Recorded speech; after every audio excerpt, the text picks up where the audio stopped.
de prêcher l'éducation civique. Parce que c'est seulement ce faisant qu'on a beaucoup à dire en changeant de chapitre. Leçon 1. Comment saluer les parents. Leçon 2. Comment ne pas se droguer. Leçon 3. Comment ne pas voler. Et ce faisant, on enrichit dimanche après dimanche. C'est la part de grâce qui leur a été donnée. Et nous bénissons le Père pour cela. Parce qu'il contribue aussi à maintenir la société en équilibre.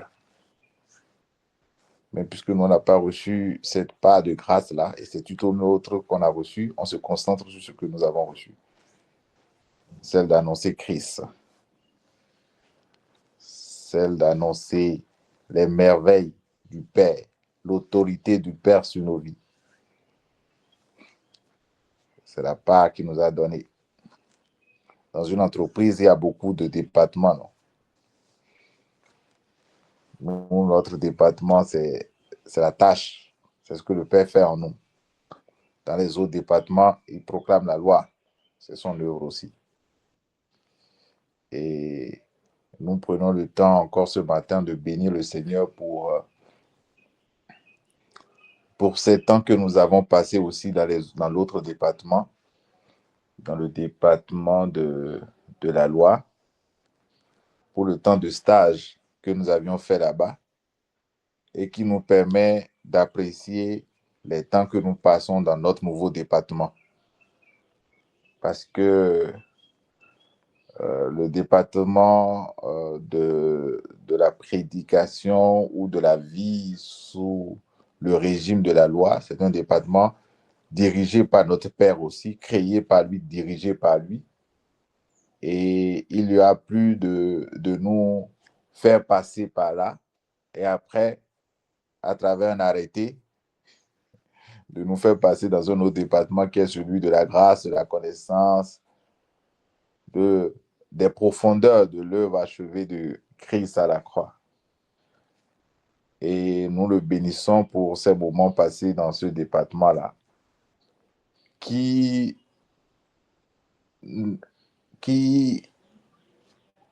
quand on prend du recul, on se rend compte que c'est son mode de fonctionnement en fait. Parce que quand on va dans les Écritures, on se rend compte qu'il se plaît à souverainement faire passer les gens en esclavage et après à les libérer.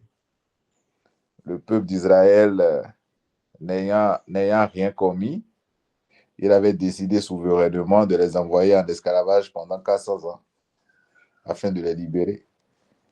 Et nous voyons aussi lui-même quand il s'est manifesté dans le corps de Jésus, il a choisi d'aller se mettre en Égypte, symbole d'esclavage, avant de revenir.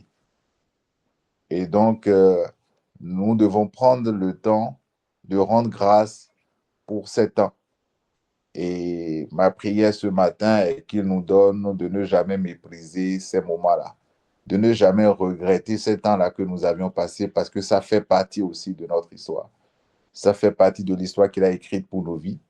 Tout ça concourt à sa gloire. Et qu'il nous donne de ne jamais regarder avec mépris ces moments-là, de ne jamais regretter ces moments-là.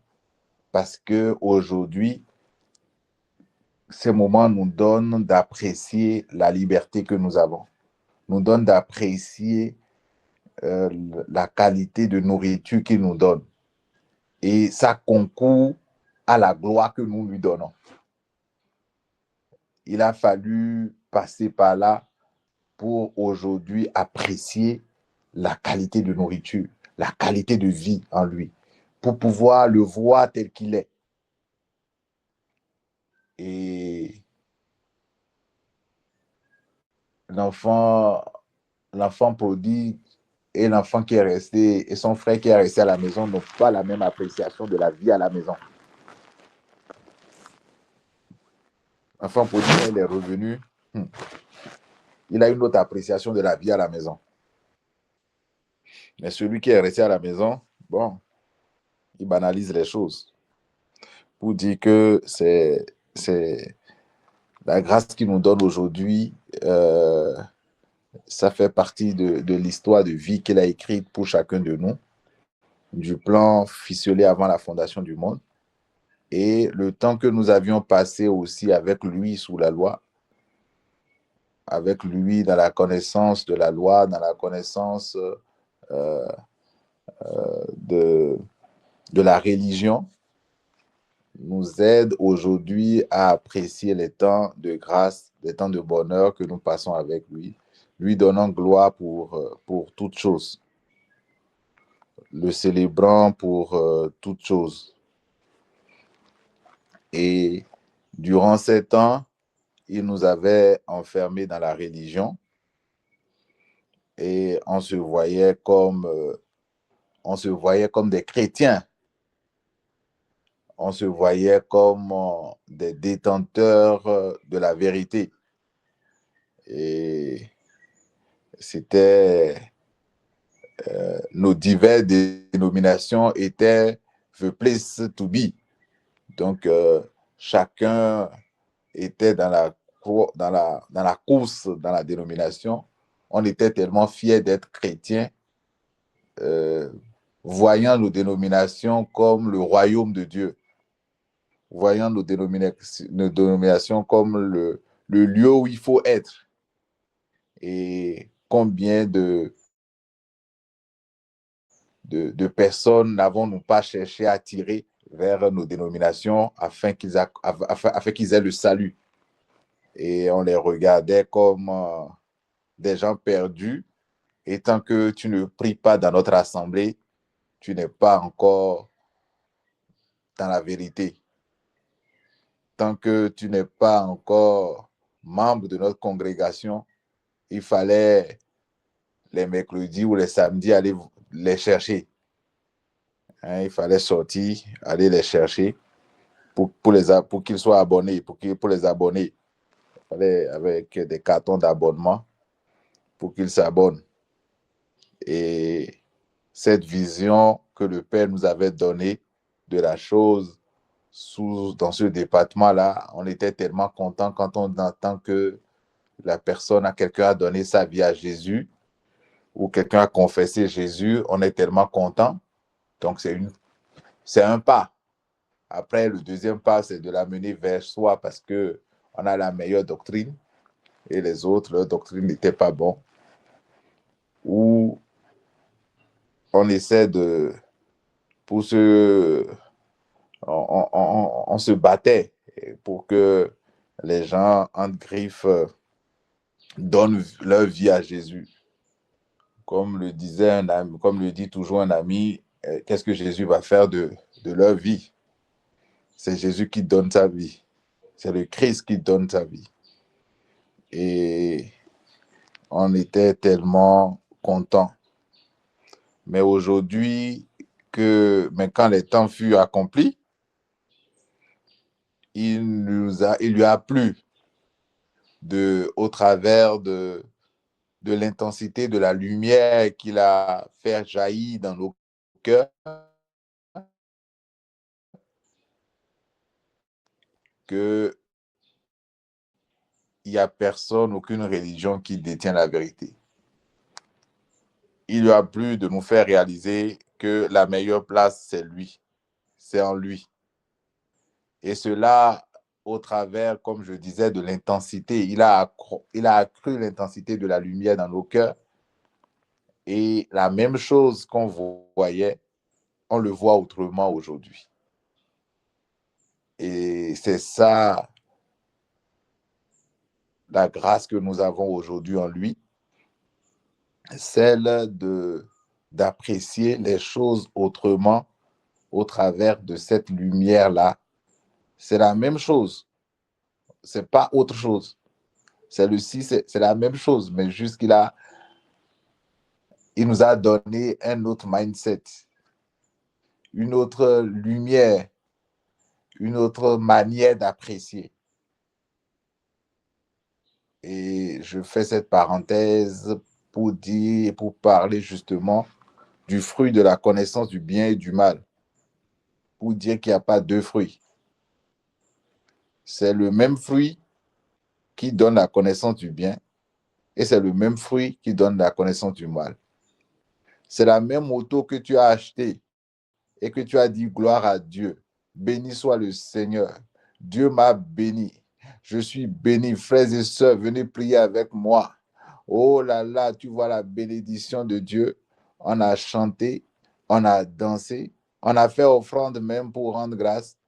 On a célébré le Seigneur pour cette moto. Tu la laves tous les jours.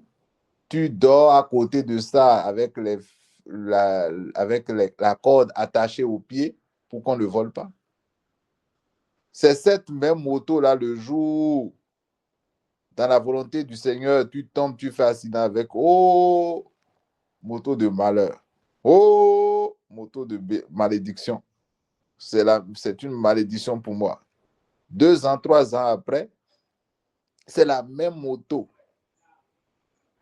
que tu vas juger de, parce qu'un incident, parce qu'un voleur est arrivé et a couru pour chercher cette moto, a cassé ta porte. Oh, c'est la malédiction. Oh, il faut vendre cette moto-là. Je t'avais déjà, les mêmes qui ont prié pour toi vont dire, je t'avais déjà dit ça. Tu te rappelles le jour où tu as amené la moto là, j'avais prié, j'avais eu la révélation que tu ne devais jamais acheter cette marque-là, que ce n'était pas la marque que tu devais acheter. Le même boulot, oh, gloire à Dieu, le Seigneur m'a béni. Waouh, alléluia, j'ai un boulot. Oh, Dieu merci. 2 mois après, c'est le même boulot. Oh, ça m'empêche de prier. Ça m'empêche de jeûner. Ça m'empêche de servir le Seigneur. C'est Pharaon. Le boulot là, c'est Pharaon.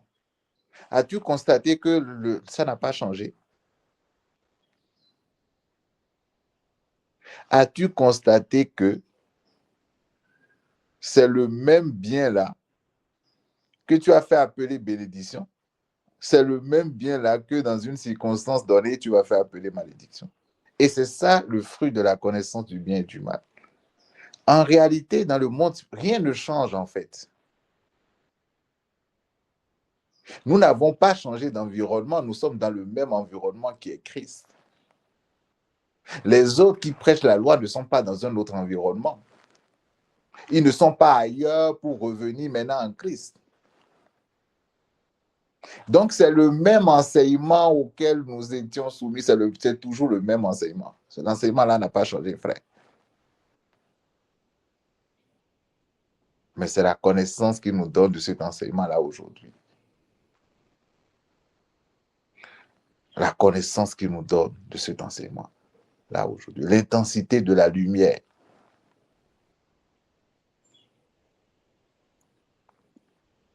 Qu'il nous donne. Et donc, on a toujours, aujourd'hui, par sa grâce, on comprend que, en réalité, ce n'était pas une question ça n'a jamais été une question de religion, ça n'a jamais été une question de dénomination, mais tout tourne autour de lui, en fait.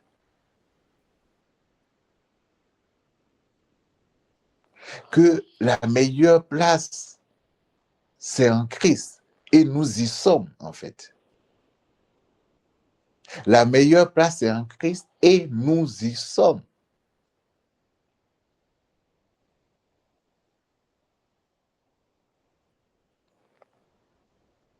Et quand on réalise que la meilleure place est en Christ et que nous y sommes, on comprend que l'évangile, la prédication de l'évangile, ce n'est pas le but. La prédication de l'évangile, ce n'est pas le but, mais que c'est un moyen.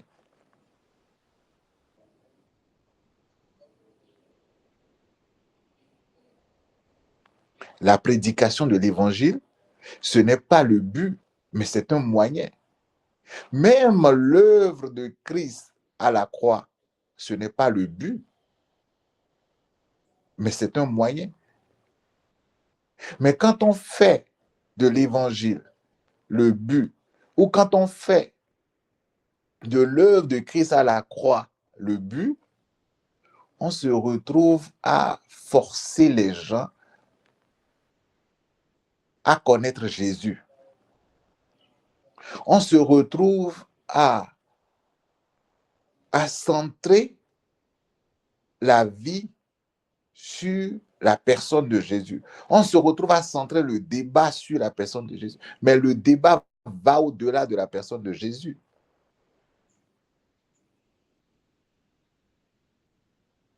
Le débat va au-delà de la personne de Jésus. Et c'est ce qui crée aujourd'hui toutes ces divisions, toutes ces discussions, tous ces débats-là aujourd'hui. Parce qu'on a fait de l'évangile le but. Parce qu'on a fait de l'œuvre de Christ à la croix le but. Mais c'est un moyen. Ce que Christ a fait à la croix, c'est pour un but.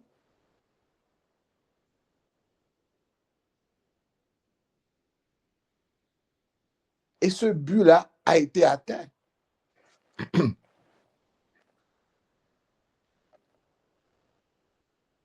Et ce but-là a été atteint.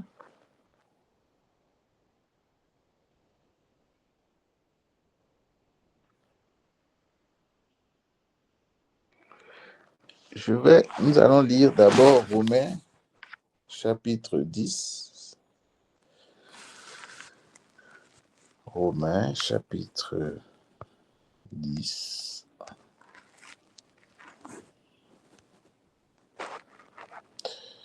Je lis le verset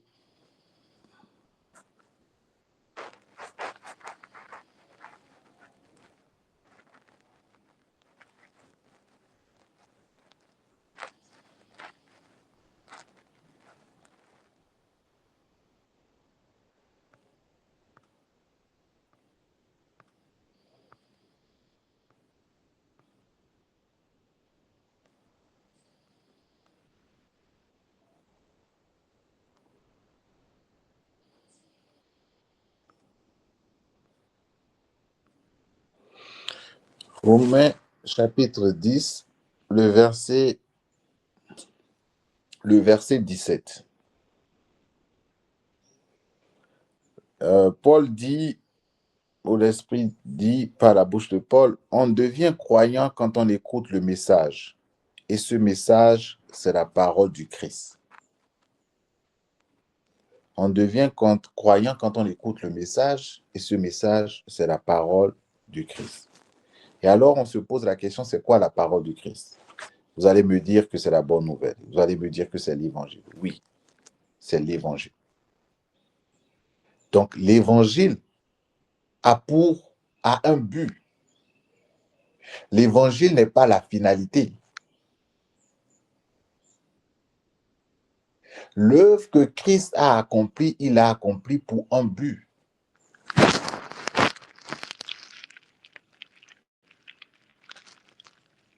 Et c'est quoi ce but-là? C'est quoi ce but-là qui a été déjà atteint?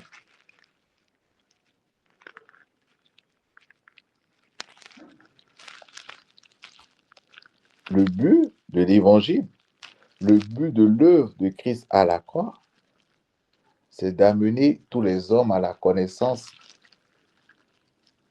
de la personne divine. C'est d'amener tout le monde à donner gloire à Dieu en toutes circonstances. C'est d'amener les hommes à réaliser qu'ils sont en paix avec le Créateur.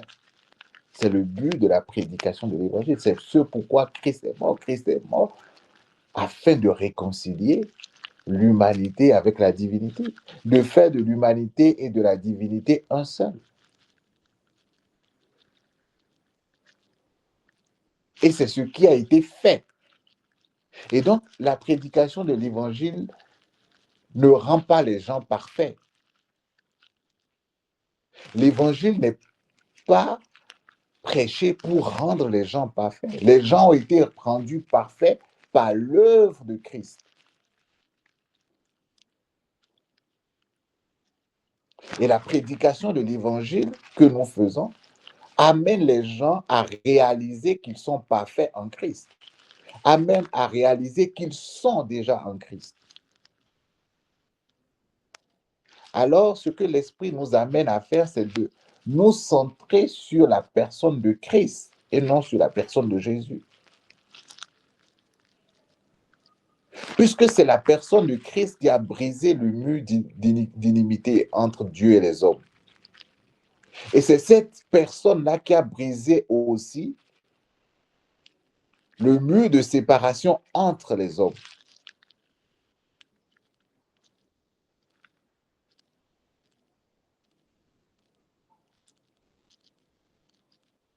Et donc, quand nous faisons de Christ le centre, quand nous faisons de Christ le centre de, de notre prédication, de nos discussions, de tout ce que nous voyons, de tout ce que nous faisons, les murs disparaissent. Parce que la parole de Christ, c'est quoi? Nous avions dit tantôt, c'est l'évangile. Et l'évangile, c'est quoi? Le but de l'évangile, c'est quoi? C'est de révéler qu'il n'y a plus de séparation entre les hommes. Il n'y a plus de distinction entre les hommes. Que Dieu a réglé le compte avec les hommes et lui. Que Dieu n'a plus d'exigence morale, d'exigence spirituelle avec quiconque. Qu'il se satisfait de lui-même.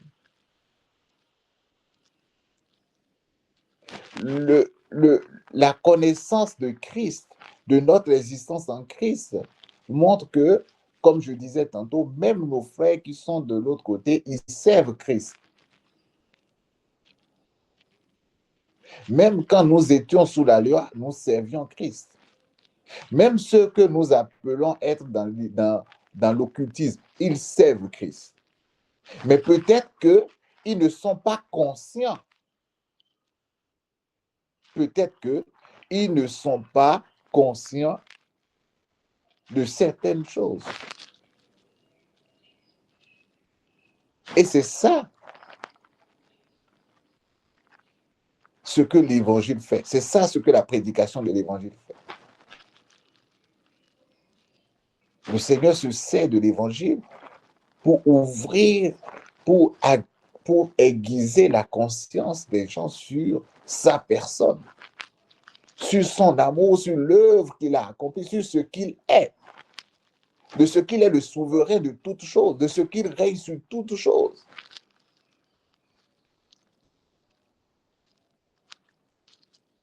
Et cette compréhension des choses nous amène à ne pas regarder les gens de haut.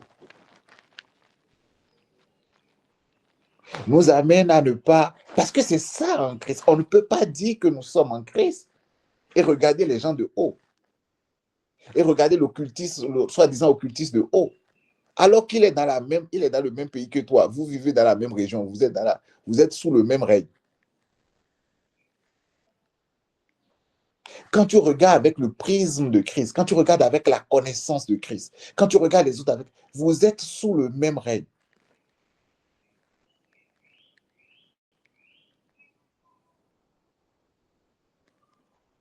Et pour le moment, c'est la part de grâce que le Seigneur lui a accordée. Et c'est lui qui t'amène aussi à lui annoncer l'évangile. Pas dans le but de le rencontrer, pas dans le but de lui montrer que c'est toi qui es dans le vrai, puisque vous êtes tous déjà dans le vrai. Mais en lui annonçant l'évangile, c'est le moyen que le souverain se sert pour utiliser pour certaines personnes, à lui rendre conscient pour dire, ben, écoute, tout ça là que tu fais, tu le fais pour moi. Mais aujourd'hui, tout ça là que tu fais, c'est néant.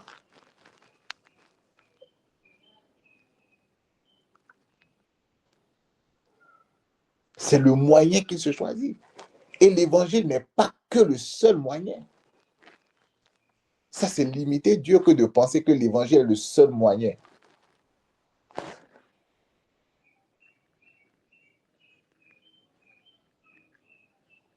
C'est limiter la souveraineté, attendez, c'est limiter la puissance de Dieu.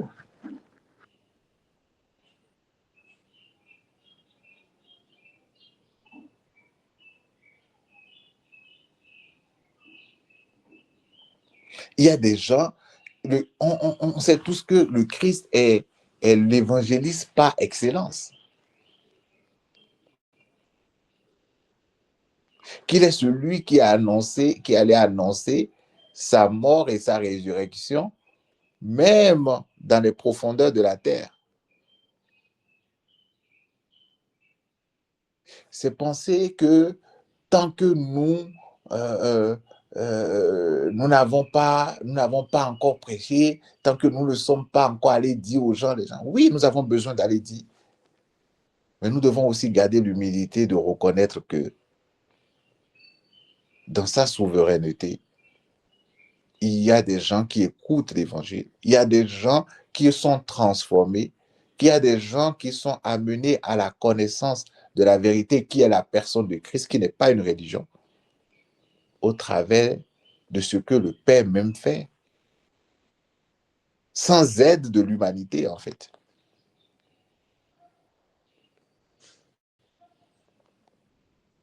Et la vérité, ce n'est pas parce que nous on est chrétiens, ou c'est pas parce que la vérité n'est pas détenue par les chrétiens. La vérité, c'est une personne, c'est la personne de Christ. Et qu'est-ce que cette personne dit? C'est que Dieu a préparé, a uni les hommes à lui et a uni les hommes entre eux. C'est ça la vérité en fait. En fait, c'est ça l'essence de la personne de Christ.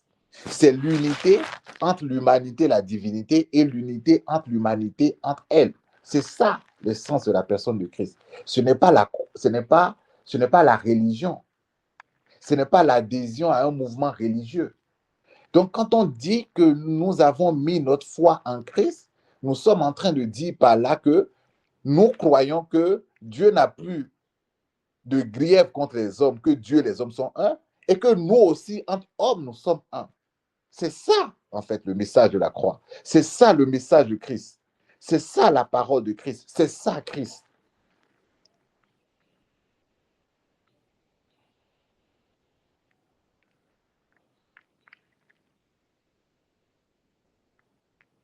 Si nous déplaçons, quand nous déplaçons le message, comme je dis, de Christ sur la personne de Jésus, nous créons une forme de, oui, nous sommes dans la religion en fait. Parce que la personne de Jésus divise, mais la personne de Christ unit. Je reprends. La personne de Jésus divise, mais la personne de Christ unit. Quand nous amenons le débat sur la personne de Jésus, les musulmans vont te dire que non, que c'est un prophète, que c'est elle. Les animistes vont te dire que c'est une religion importée. Les tels vont te dire que c'est telle chose. Mais quand nous revenons à la personne de Christ, celui qui était Dieu,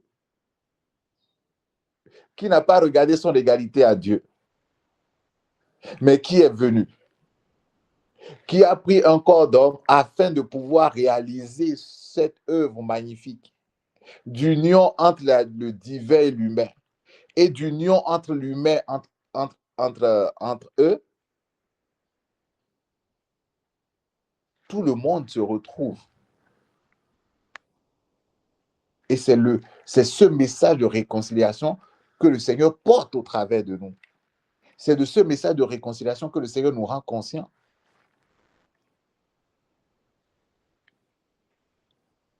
Quand moi j'entends dire que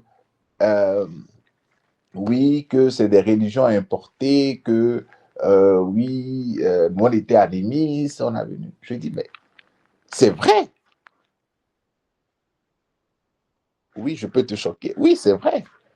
C'est une religion importée, on était animistes. Mais ça fait partie de la souveraineté de Dieu. C'est-à-dire, Dieu s'est choisi souverainement un moyen de colonisation pour faire passer son message. C'est sa volonté aussi, c'est sa souveraineté aussi. On ne dit pas non. On ne dit pas non qu'il n'y a pas eu colonisation. Mais c'est le moyen qu'il s'est choisi pour étendre son message. Parce que la preuve, pour ceux qui disent, les Romains, ils sont où maintenant aujourd'hui dans la vie par rapport à la colonisation, par rapport à la maîtrise? Quand on parle de géopolitique, les Romains là qui ont utilisé soi-disant, est-ce que la religion a été un moyen d'expansion de la culture juive, de la culture. Ils sont où aujourd'hui, ces Juifs et ces Romains en termes de géopolitique, en termes de combien de pays disent qu'ils ont été sous colonisation romaine. L'Italie, là, aujourd'hui, est où? Ces Perses-là sont où aujourd'hui en termes de contrôle du monde?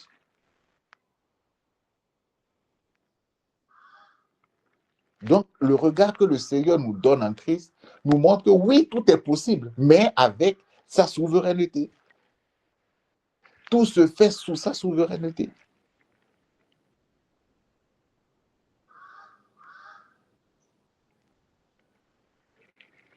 La raison de la colonisation a été un alibi qu'il a utilisé, oui, pour faire passer son message. Donc, nous ne disons pas deux choses différentes. Oui, c'est vrai. Mais ça permet aujourd'hui de faire les débats autour de Christ, de faire les débats aujourd'hui. Aujourd'hui, ça crée tout le tollé, la discussion se fait. C'est son moyen, c'est sa souveraineté. Nous, on est à l'aise avec ça. On n'a pas de problème avec. Parce qu'on sait que ça fait partie de sa stratégie. Toutes les discussions qui sont faites aujourd'hui, ça fait partie de sa stratégie. Ça amène à le connaître. Ça amène à connaître son œuvre. Ça amène à connaître sa souveraineté. Ça fait partie de sa sagesse infiniment variée. Nous, on n'a aucun problème avec.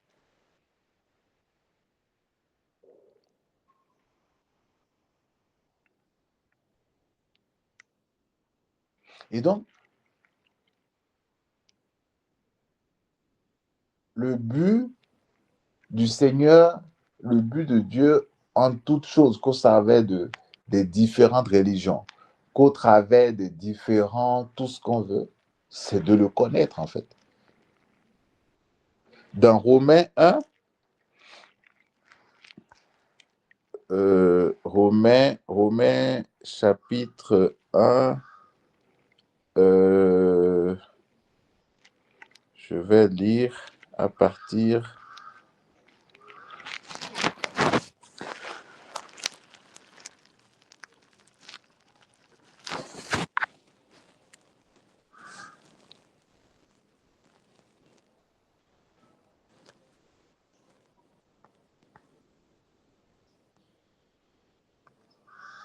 Romains chapitre 2, pardon.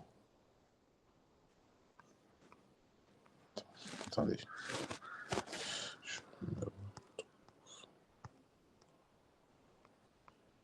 Pardon, Romains chapitre 1, verset, à partir du verset 19. Non, je lis à partir du verset 18. Romains chapitre 1, à partir du verset 18. Du haut du ciel, Dieu montre sa colère parce que les êtres humains sont pécheurs et parce qu'ils font le mal. Par leurs mauvaises actions, ils empêchent la vérité d'agir. Oui, ce qu'on peut connaître de Dieu est clair pour eux parce que Dieu les a éclairés. La puissance sans limite de Dieu et ce qu'il est lui-même sont des réalités qu'on ne voit pas. Mais depuis la création du monde, l'intelligence peut les connaître à travers ce qu'il a fait.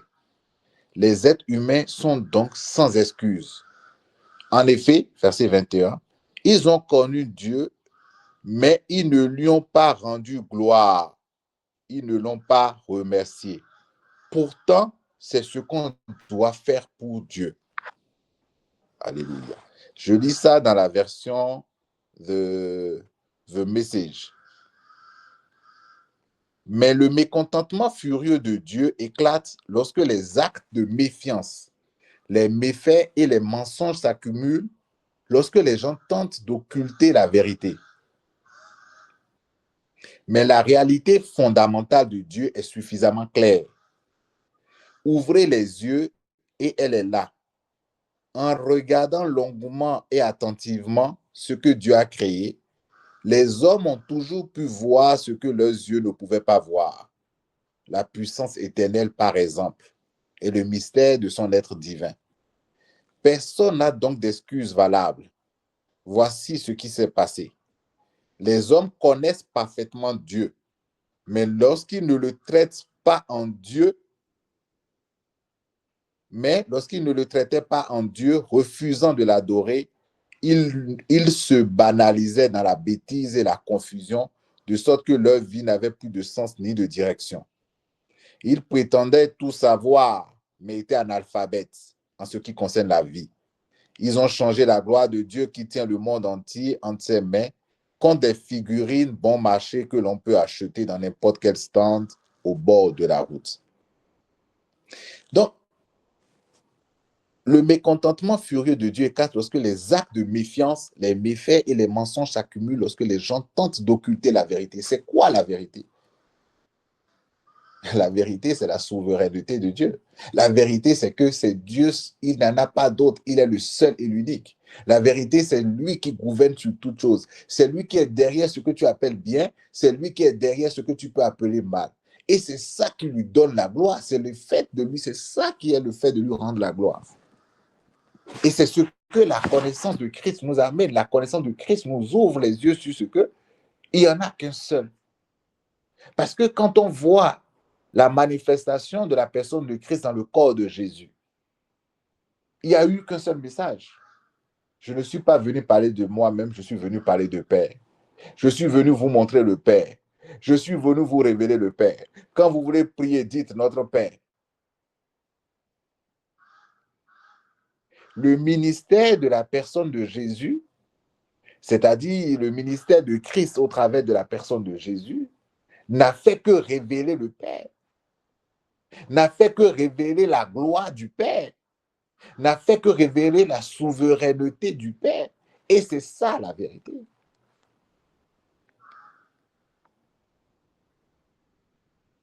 Et c'est le manque de cette connaissance-là que la parole dit que ça crée la colère de Dieu. Le fait de ne pas lui donner gloire en toutes choses. Le fait de vouloir dire non, ça là, ça appartient à Satan. Lui, Dieu, il fait sa chose et toi, tu dis que ça appartient à quelque chose, que ça le révolte.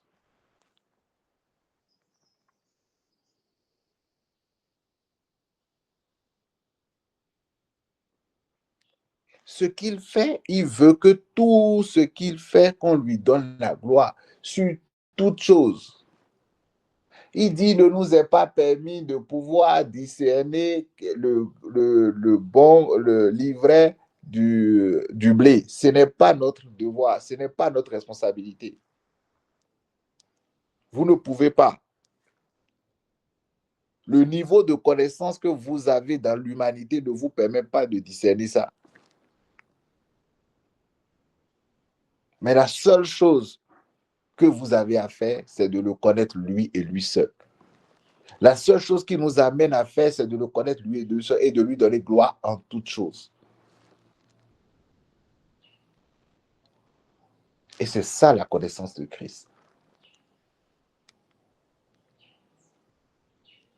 Et c'est le but pour lequel l'évangile est prêché. L'évangile n'est pas la finalité. Nous prêchons l'évangile pour un but, pour que les gens, pour que l'humanité, pour que notre esprit étant déjà conscient de ça, notre âme soit consciente de ce qu'il est le souverain, il est celui qui est derrière toute chose, et cela nous procure la paix. Cela nous donne de l'assurance.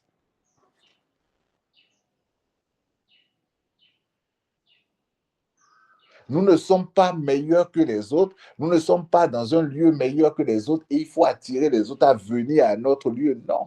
Dans le monde, nous sommes au même endroit. Il a accompli une fois pour toutes.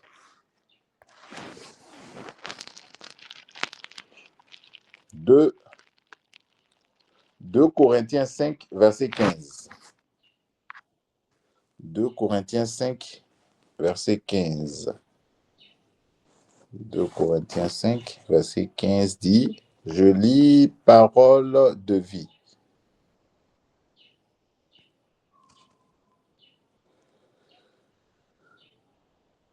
Il est mort, 2 Corinthiens 5, verset 15, parole de vie, il est mort pour tous, ainsi les vivants ne vivent plus pour eux.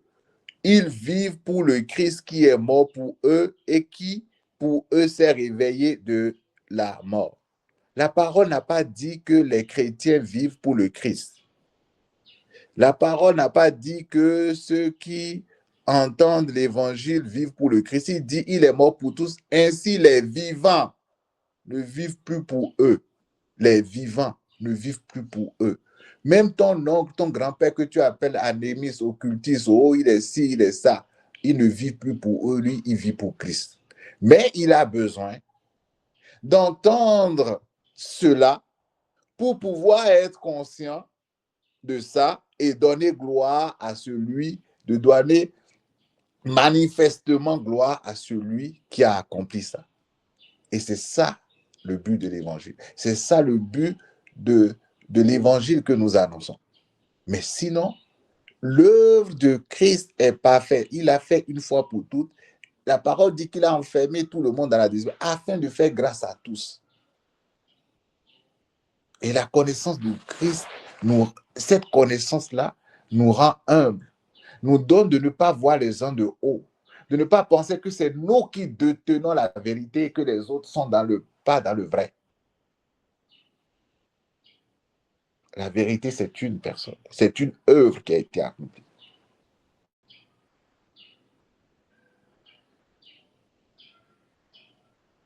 Et la lumière que le Seigneur nous donne de sa connaissance, de ces choses-là, nous amène à lui donner la gloire, à reconnaître qu'il est le souverain et à aller annoncer l'évangile dans le but d'éclairer les autres, dans le but qu'ils soient autant conscients que nous de ce que papa a déjà fait, de ce qui est rendu disponible et qu'ils côtoient sans s'en rendre compte, de ce qu'ils font sans s'en rendre compte. Et c'est ce qui induit ce que Paul appelle le changement de mentalité, de système de pensée. Cette connaissance-là induit un réajustement dans certaines choses. Cette connaissance-là induit un réajustement dans certaines choses. Et donc, au lieu de se mettre à vociférer la nuit, il se dit, bon, waouh, donc Christ a tout accompli. Donc, Christ est l'intercesseur par excellence. Donc, Christ est mon appui. Donc, Christ est ma confiance. Alors, je lui rends grâce. Si c'est de sa volonté qu'il me réveille et que je prie, gloire à lui. Mais si éventuellement, je n'ai pas de contrainte à faire, je lui fais confiance. Si j'ai besoin d'élever vers lui un sujet de prière, je vais le faire. Je suis détendu en fait. Je ne fais plus de la prière une contrainte morale, spirituelle. Mais je m'appuie sur lui, sachant qu'il est ma source, sachant qu'il est mon intercesseur par excellence, sachant qu'il accomplit toutes choses selon le conseil de sa volonté, sachant qu'il est souverain sur ma vie. Je m'appuie sur lui. Et mes temps d'action de grâce, mes temps de prière sont des temps où ça coule en fait. Je n'en fais plus une exigence spirituelle pour dire, oh, si je ne prie pas les démons. Mais je m'appuie sur lui. Je peux passer un temps de veillée de prière seul. La grâce n'exclut pas les temps de veillée de prière seul. La grâce n'exclut pas la prière.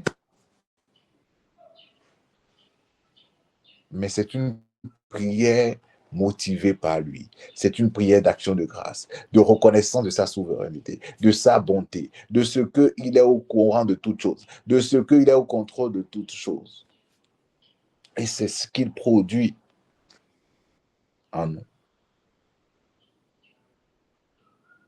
C'est ce qu'il produit en nous.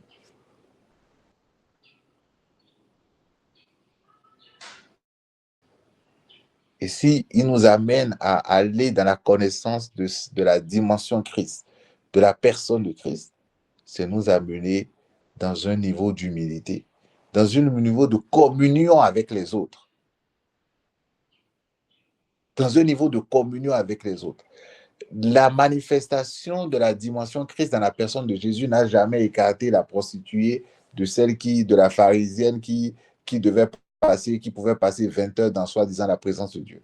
Il n'y a jamais eu de différence. Et c'était ça le jugement qu'on portait sur lui. Il était avec la prostituée, il était avec les pauvres, il était avec tout le monde. Parce qu'il portait en lui déjà l'union de l'humanité. De quoi avoir peur de ton oncle qui est soi-disant charlatan? De quoi ne pas aller saluer, de quoi ne pas l'inviter chez toi, de quoi ne pas l'honorer, de quoi ne pas... C'est quoi? Pourquoi ne pas l'honorer?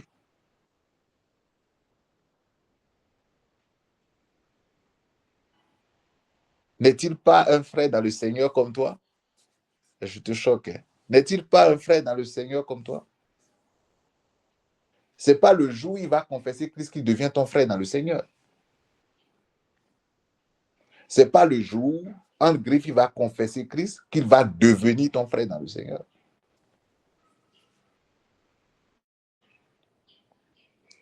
Tu oublies que la parole dit que tous ceux qu'il a connus d'avance, il les a prédestinés à devenir l'image de son Fils. Tous ceux qu'il a connus d'avance.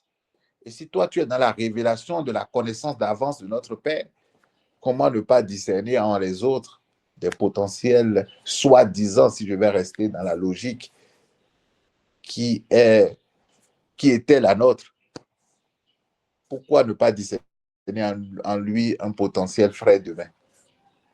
Donc, c'est quand il va confesser que tu vas ajuster ton attitude, que tu vas ajuster notre attitude. Ça, c'est de l'hypocrisie.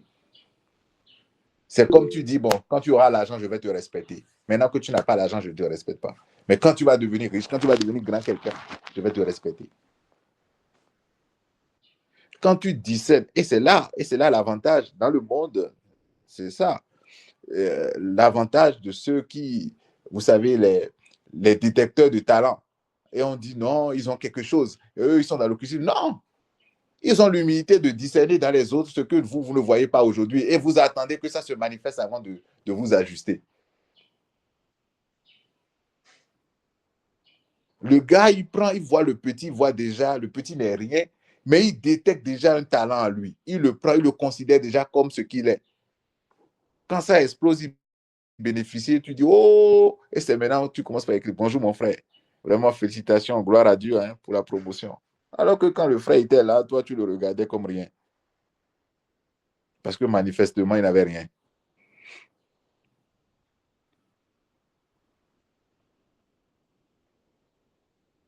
L'œuvre de Christ nous a unis. Il n'y a plus de femmes, il n'y a plus d'hommes, il n'y a plus de juifs, il n'y a plus de non-juifs. Et c'est cette conscience-là qui nous amène à aller parler de Christ aux gens, pas de Jésus aux gens, mais aller parler de Christ aux gens. Aller parler de l'œuvre que Christ a accomplie, aller parler de l'amour du Père. À ne pas les ostraciser, à ne pas les stigmatiser.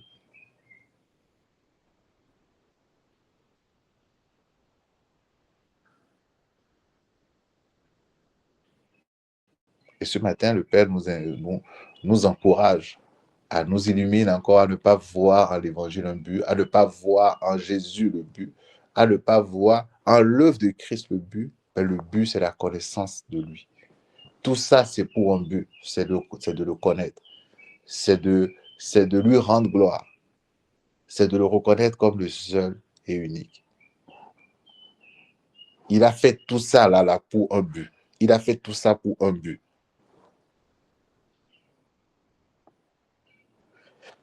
Et ça nous amène à ne pas nous attarder dans des débats qui ne tiennent pas, à des débats qui n'ont peut-être pas leur raison d'être. Comme Paul dit à Timothée, de ne pas s'enliser dans des débats mais à rester focalisés sur la personne de Christ qui est l'union de la divinité avec l'humanité et l'union de l'humanité entre elles.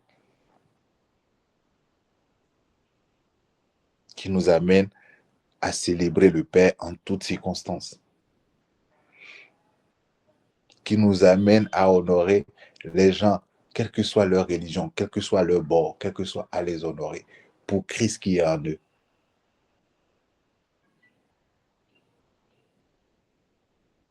C'est le résultat de la connaissance de Christ. À nous amener à ne pas regarder les gens de haut, à ne pas penser que nous sommes les meilleurs. C'est nous qui détenons la vérité. La vérité, c'est une personne et dans laquelle nous sommes tous.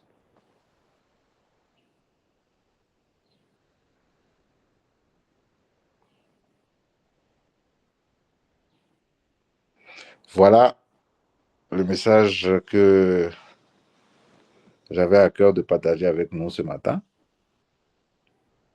Je serai heureux s'il n'y a pas de questions.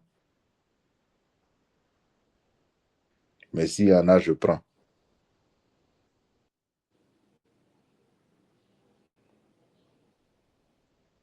Ah, ouais, Paul, quand les femmes le fatiguaient, il a interdit pour dire que les femmes ne parlent plus dans les églises. Donc, quand les femmes le fatiguaient avec les questions à gauche et à droite, il dit, bon, ok, cette affaire-là, il faut que les femmes, il faut trouver un moyen de les faire taire. Donc, dans les questions, apports,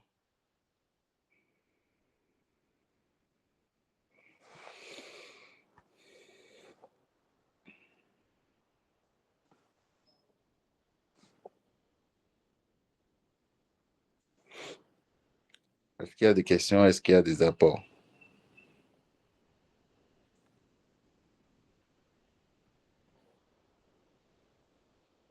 Ah, gloire à Jésus, ma prière a été exaucée. Bon,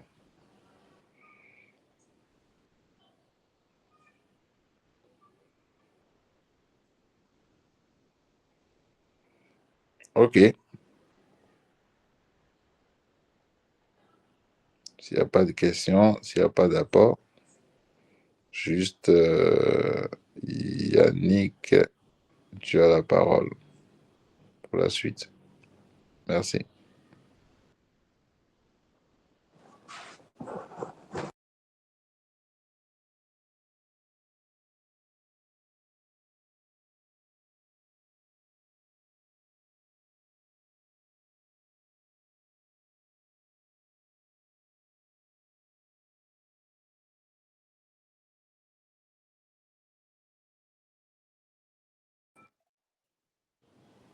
Juste Yannick.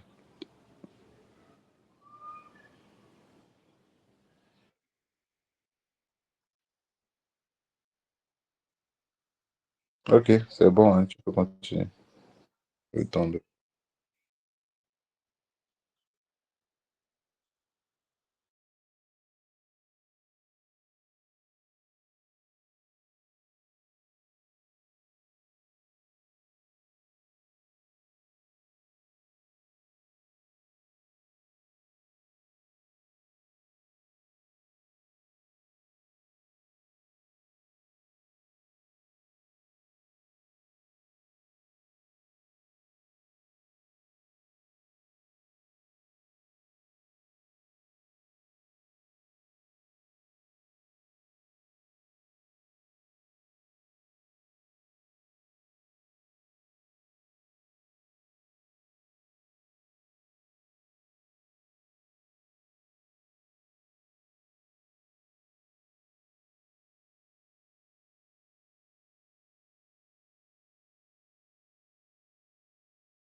Ok, donc nous allons rendre grâce au Seigneur pour tous ces moments. Nous allons lui dire merci pour sa parole encore. Merci pour tout ce qu'il fait. Merci pour sa souveraineté en nous. Merci pour sa souveraineté sur nous. Nous allons bénir son Saint-Nom. Excellent Père de grâce, nous te disons merci. Béni soit ton Saint-Nom encore ce matin pour tout ce que tu fais. Merci parce qu'il t'a plu ce matin encore de nous enseigner sur Christ notre justice, sur Christ notre source, sur Christ qui est l'union que tu as établie entre toi et toute l'humanité. Christ qui est l'union entre l'humanité, entre les différentes races, entre les différents hommes. Merci pour la grâce que tu nous donnes de comprendre ces choses. Merci, Père, pour les fruits que tu produis au travers de cette connaissance. Béni soit ton Saint. Tu fais toutes choses bonnes en ton temps. Cette parole, Père, tu l'as libérée afin, Seigneur, sans doute de réconforter un cœur, afin, sans doute, de réajuster une vie, afin, sans doute, d'accomplir quelque chose dans la vie de quelqu'un. Gloire et honneur à ton Seigneur, car ta parole ne sort en vain. Elle ne sort pas si elle ne sort en vain. Si elle sort, c'est pour accomplir ce pourquoi elle est sortie. Et nous avons cette ferme assurance que cette connaissance que tu nous donnes, cette révélation que tu nous donnes, cet affermissement que tu nous donnes, Père Dieu de grâce, produit des fruits à la gloire de ton nom. Car toute chose concourt à la gloire de ton nom. Toute chose existe pour la gloire de ton nom. Le but, c'est la gloire de ton nom, c'est la connaissance de ton nom, c'est la célébration de ton nom. Merci, Père. Merci pour chaque vie ici connectée. Merci pour cette semaine qui est bénie en toi. Merci parce que tu bénis l'ouvrage de nos mains. Merci parce que tout ce que nous faisons, Seigneur, est béni en toi. À cause de ton nom qui est invoqué sur nos vies, à cause de ta présence en nous. Merci parce que nous prospérons à tous égards. Merci, Père Dieu de grâce, parce que nous marchons, Seigneur, Père Dieu de grâce, dans la connaissance de ton nom, dans la confiance totale et absolue en toi. Merci, Père. Merci, Papa, pour les fruits de justice que tu nous fais porter. Merci, merci parce que 1000 tombent à notre gauche, 10 000 à notre droite ne sont pas atteints. Merci, Papa. Merci pour ce temps que tu nous donnes de partager avec toi et avec toi. Béni soit ton Saint-Nom. Merci, Père. Dans le nom de Christ Jésus, nous avons prié avec action de grâce. Amen. OK.